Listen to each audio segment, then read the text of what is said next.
शिवा, शिवा, शिवा. काय झालं?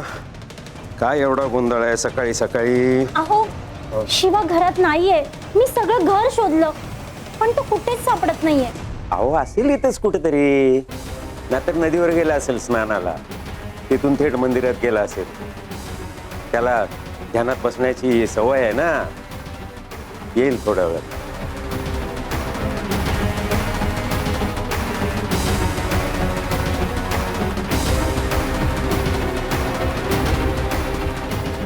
अहो, ही चिठ्ठी. अहो उघडा ना लवकर. बघतोय.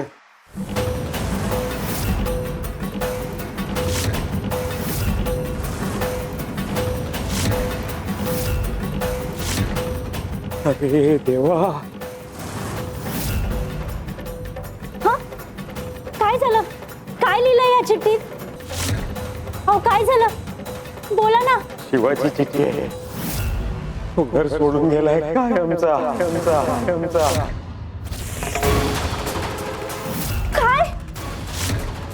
नाही नाही, हे शक्य नाहीये. लिहिलंय त्याने, मी संन्यास घ्यायला चाललोय, मला शोधू नका आणि माझ्यासाठी रडूही नका.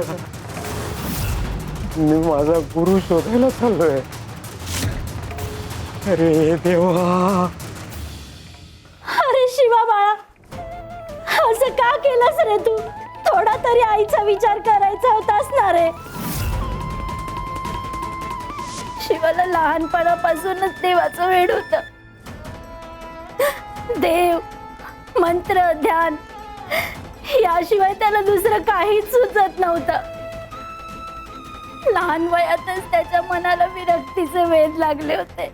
2 वर्षापूर्वी तो संन्यास घेण्यासाठी जो बाहेर पडला तो गेलाच.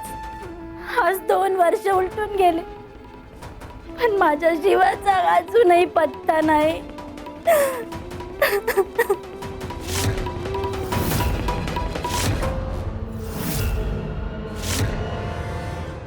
आणि याला जबाबदार फक्त तुम्हीच आहात.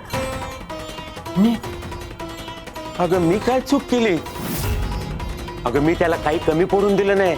संपत्ती दिली, घर दिलं, पैसे दिले, त्याला काही कमी पडून दिलं नाही. आता मला सांग, ह्यात माझी काय चूक? सुख फक्त धनाने मिळत नाही आणि घर फक्त भिंतींनी उभं राहत नाही.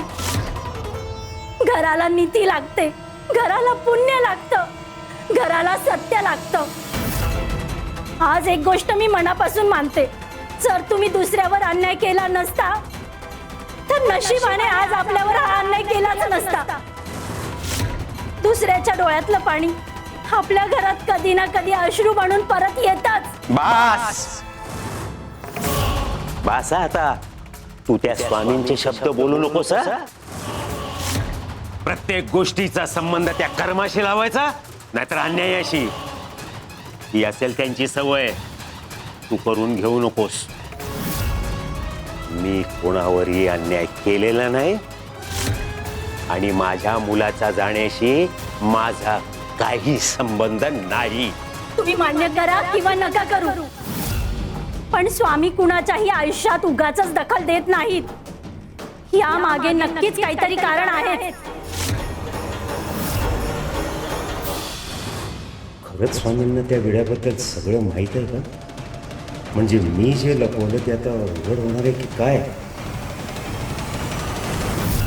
अगं सगळ्यांचे प्रश्न सोडवणं हेच तर आमचं काम आहे आणि म्हणूनच आम्ही दारोदार भिक्षा मागत फिरत असतो.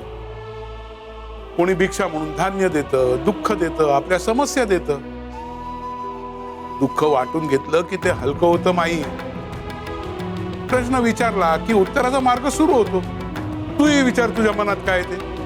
साधू महाराज, माझं या जगात कोणीच नाही. लहान असताना मला जंगलातून उचलून आणलं. मालकीणबाईंनी माझा सांभाळ केला, मला मोठं केलं खरं, पण तेव्हापासून इथे आश्रितासारखी राहते. सतत काम, अपमान, राग हेच सहन करते. पण याबद्दल माझी कसली तक्रार नाहीये. त्यांनी माझा सांभाळ केलाय म्हणून मी हे सगळं सहन करते. पण मनात फक्त एकच प्रश्न आहे, माझ्या आयुष्याचं प्रयोजन काय? मालकीणबाईंची चाकरी करत त्यांचे उपकार फेडत राहणं एवढंच आहे का माझ्या आयुष्यात? या पलीकडे माझ्यासाठी काहीच नाही का? तुझ्या आयुष्याचं प्रयोजन आजच सुरू झालेलं नाहीये माई. ते तुझ्या जन्मापासूनच सोबत आहे. तू जेव्हा आश्रित म्हणून या घरात आलीस तेव्हाही तुझं प्रयोजन तुझ्या सोबतच होतं, पण ते तू अजून ओळखलं नाहीस. आणि राहता राहिला प्रश्न तुझ्या आयुष्याच्या ध्येयाचा, तर ते अजूनही वेगळं आहे. अलख निरंजन.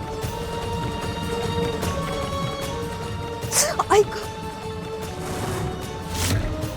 जखम झाकून ठेवली म्हणून ती भरत नाही, ती अजून चिघळली.